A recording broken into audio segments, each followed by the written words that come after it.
Hey, this is Yaz, host of Most Innovative Companies. Here's a special custom mini-series from FASTCO WORKS and SAP. Enjoy! Welcome to Growth Agents, a special mini-series in partnership with SAP. I'm Matt Robertson with FASTCO and Inc. Studios.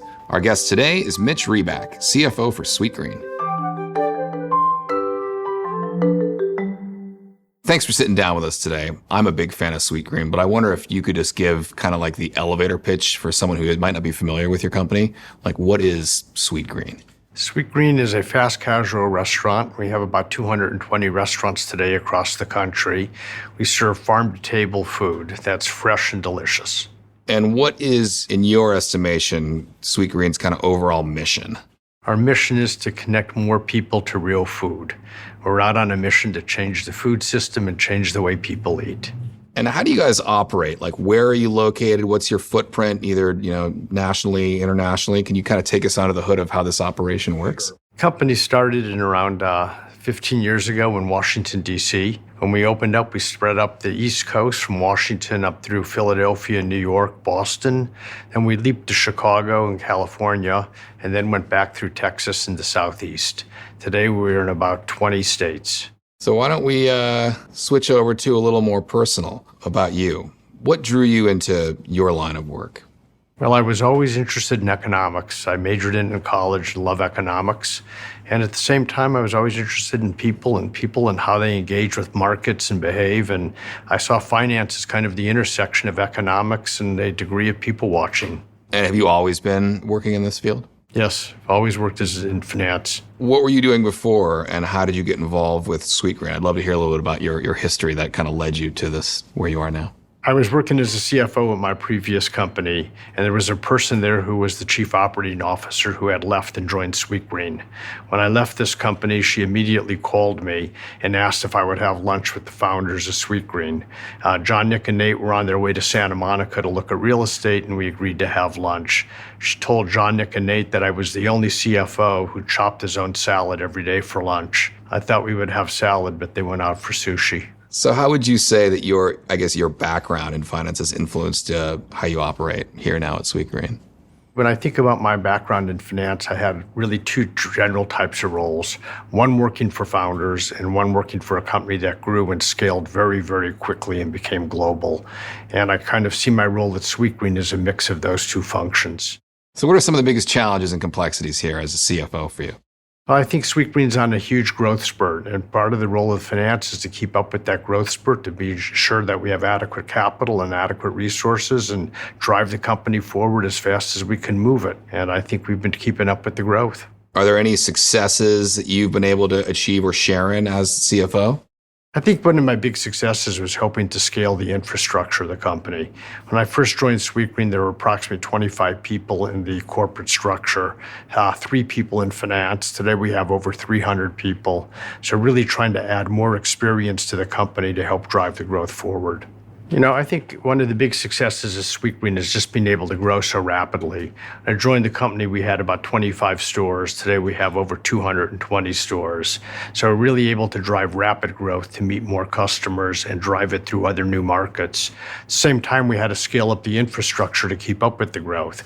When I joined the company, we had about 25 people working in the support center.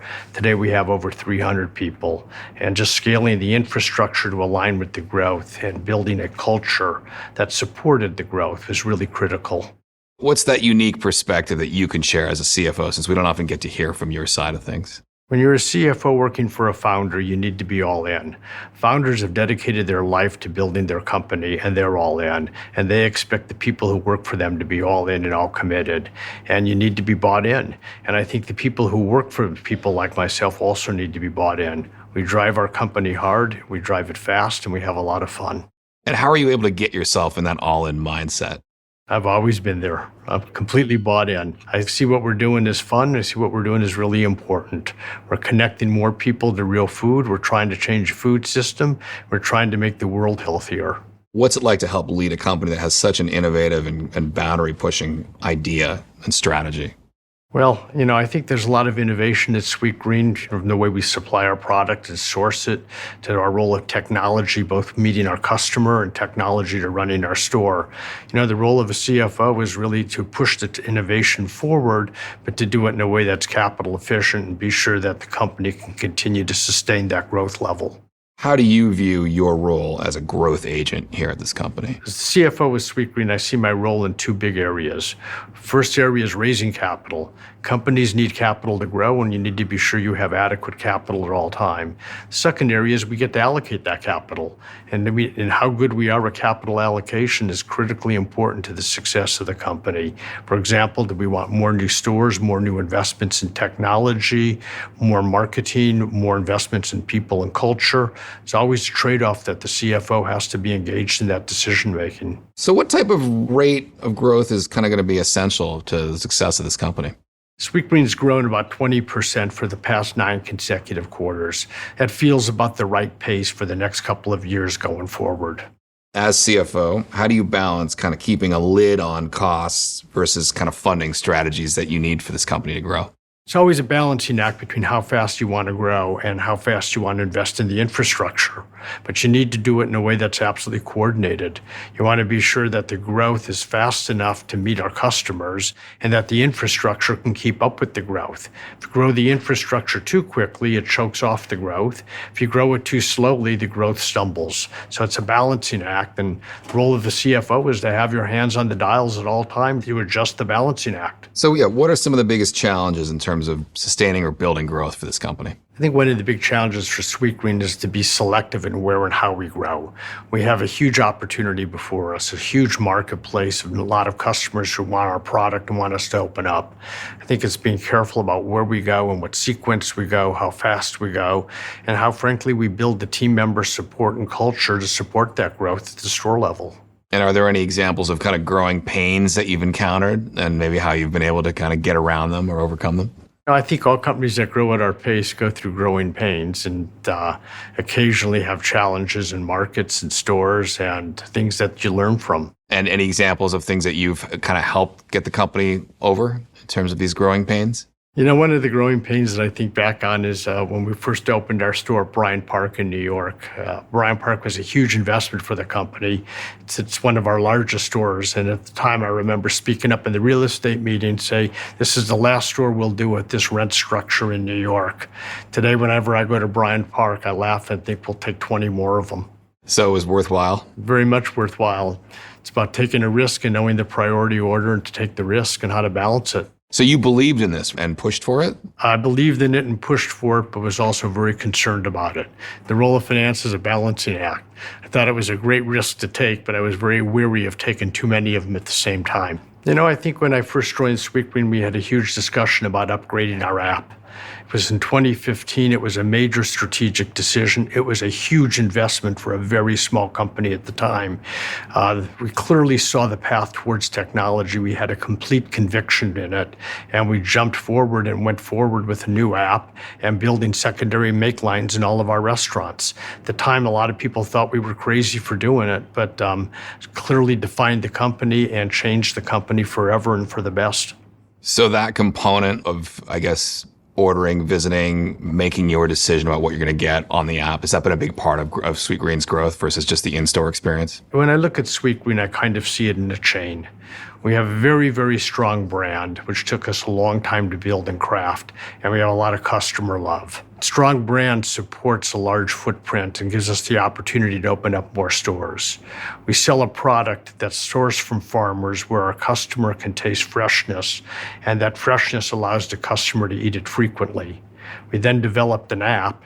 The app allows the customer to order frequently and seamlessly and as conveniently as possible. We then developed a lot of technology to run our stores because in each of our stores we have 5 ordering channels coming in at the same time. All of this together made for a very, very tight business model that allows the company to grow and grow in a way that's really repeatable and sustainable. What are some of the goals for the future of the company in the next 5 years and beyond? When I think about Sweetgreen, we're at the infancy of our growth. We see the opportunity for thousands of stores in the United States, international expansion at some point in time.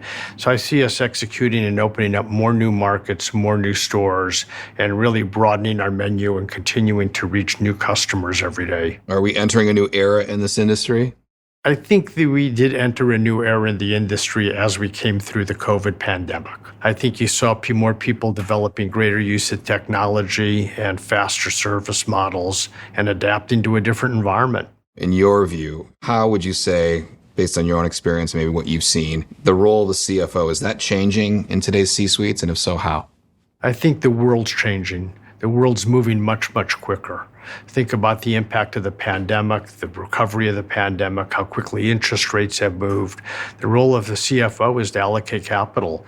That means you have to adjust as the world changes. The faster the world changes, the faster we need to adjust. I think that's brought new challenges and opportunities to the role of the CFO. And how has that affected your approach to a workday or your general philosophy towards what you do for your career? I think what I would say is some people look at the industry and say it's a slow-moving industry, but this is a very, very fast-paced culture. I think we use speed to our advantage and speed to reach more customers and speed to drive our culture. And what's one of the key attributes in making us successful. Does the CFO have a role in building the culture here? I see myself as a key builder of the culture of Sweetgreen. We want to build a smart, fast-paced culture that has a lot of fun together. I think culture is really what makes a company successful. Culture is how you align your organization and get everyone driving behind the same mission. We spend a lot of time building the culture, and it's something we look for in every hire we do. Yeah, and how would you say you do that? People don't particularly associate the CFO finance with building the cultural identity of a company. How do you pull that off? I think for me, it just comes naturally, but I think what we do largely is we look for the people we bring in. We bring in smart people who are fun and like to have a good time.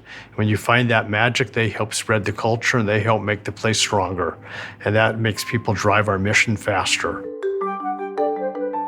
That is all for our discussion on growth agents. This custom episode is produced by FASTCO and Inc. Studios in partnership with SAP.